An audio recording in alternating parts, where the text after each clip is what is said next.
chim khipui YouTube channel thir tu le subscriber zong zong te chi bai ka buk chawa li jan lama te karon tarlan to angin voin hi LADC sarkar floor test nei tur kha ania an ban na arei deuhlak to amai ro chu hetilai a long tlai ko pui chung mun nia program a oma wangin ta chuan kan kal le a in bei se yangin karon ti ma thei talawa pui ka ti le maya maro chu voin hi kan bei se yangin boruak ero chu akal talawani zingdar som le achan ve khan LADC chairman puviel muaka chuan special session hi nei turin akawa ti chuan session nei ani ma dar som le minute som nia khan CEM puvijur sang chuan CEM ani na atanga ban na chairman kuta alo thelut ta hi chairman in apom sak ta ka wangin voin nia floor test hi nei thei ani talawa ti chuan LADC sarkar chu tuna hian CEM nei lovin sarkar siam thei an om velia sarkar thar dingle turin voin nia khan chairman puvial mua ka chuan tiam chin om lovin jingdar som le minute som li khan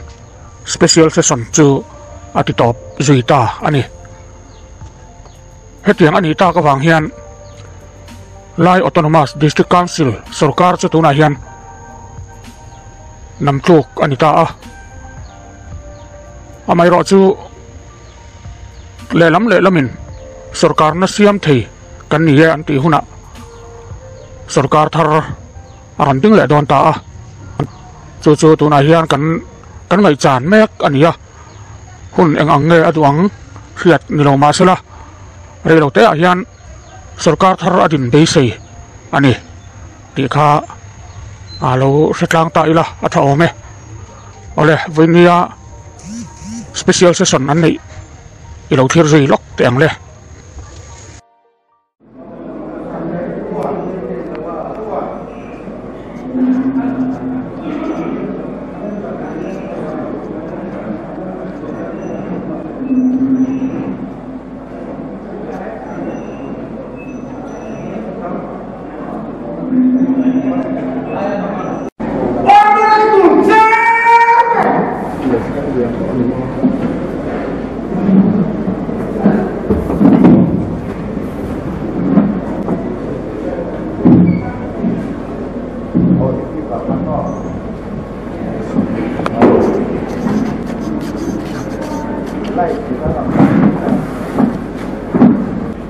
sa som thu pasarina chan khatatang cha thil thalo tu te awanin intingai sukla fellow patha ti te chu objection lower amin a thukin an thoi anga nim thing nin an thoi don si a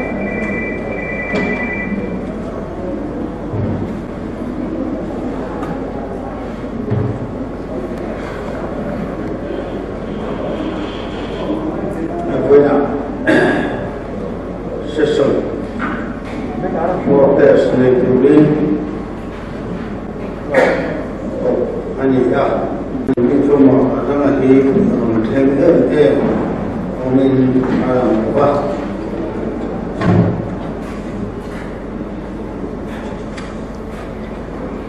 dichuan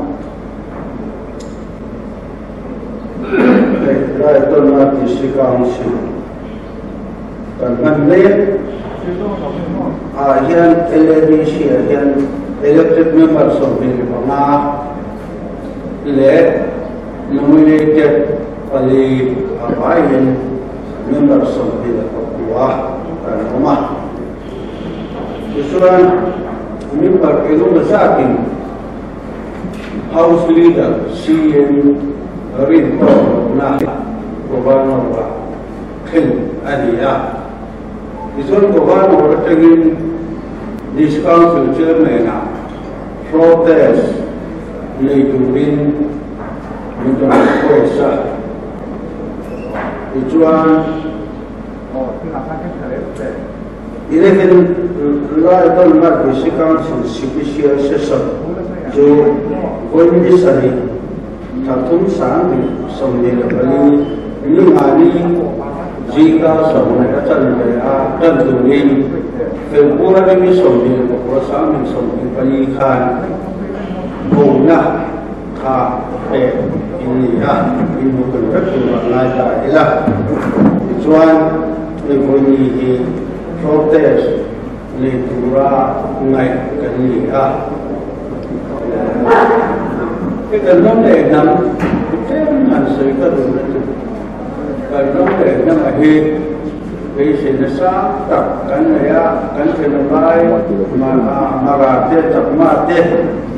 rồi nó anh làm tổ được nó lai kỳ đi rồi nó đâu có ông mà mình các cái cần câu lo em một cái gì đây và phía lên quy là mình đã chặt anh đi đâu các cái leadership à chỉ đi xuống là nó một cái lỗ mà chúng ta mình có tên thật các mai chả là leadership cái gì thì tiếng vậy là cái lâu rồi là thế mỗi số cái điều chắc các bạn này là số ta năm tháng của ban đầu thế là dù tôi bin leadership bin đó cũng là thể được bin sai là thể cái gì à dù và special session thì có cái này akan pengajuan special session kan kan leader house leader CM ring talk ban thập te emo sebet bano den mo ti dura ngai ani mara chu hei kilo mong lamde và người cha lamde ko se da ahara kan CM ungin sana resignation phản na ông thấy luôn chắc chắn mà là cái này nó có thu được cái gì